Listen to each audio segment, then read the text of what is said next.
আমি এখন কার্যপ্রণালী বিধি ৬২ অনুযায়ী জনগুরুত্ব সম্পন্ন বিষয়ে মুলতবি প্রস্তাবের আওতায় প্রাপ্ত দুটি নোটিশ সমূহের নিষ্পত্তি করব।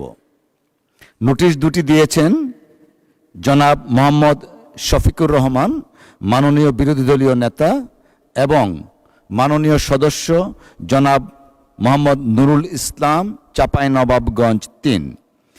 তাদের উভয়ের নোটিশের বিষয়বস্তু প্রায় একই। তাঁরা জ্বালানি সংকট এবং এর প্রভাব নিয়ে আলোচনার জন্য মুলতবি প্রস্তাবের নোটিশ দিয়েছেন।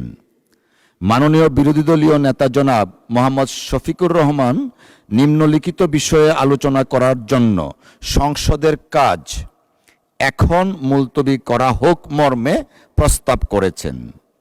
দেশব্যাপী তীব্র জ্বালানি সংকট এবং এর ফলে বিদ্যুৎ উৎপাদন ও শিল্প কারখানায় সৃষ্ট অচলাবস্থা সহ জনজীবনের বহুমাত্রিক সংকট সম্পর্কে আলোচনা।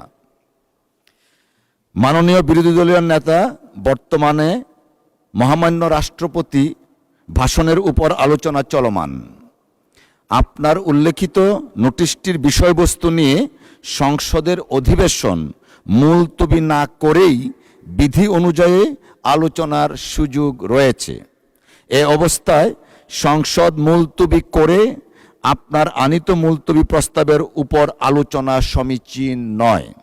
তাছাড়া আপনার নোটিশের বিষয়বস্তু সম্পর্কে ইতিমধ্যে মাননীয় বিদ্যুৎ, জ্বালানি ও খনিজ সম্পদ মন্ত্রী ৩০০ বিধিতে একটি বিবৃতি প্রদান করেছেন। এতৎসত্ত্বেও আলোচনার যদি অবকাশ থাকে তাহলে যথাযথ বিধিতে নোটিশ প্রদান করলে আলোচনা হতেও পারে। এমতাবস্থায় কার্যপ্রণালী বিধির ৬৩ই বিধি অনুসারে নোটিশ দুইটি গ্রহণ করা গেল না বলে আমি আন্তরিকভাবে দুঃখিত। ধন্যবাদ।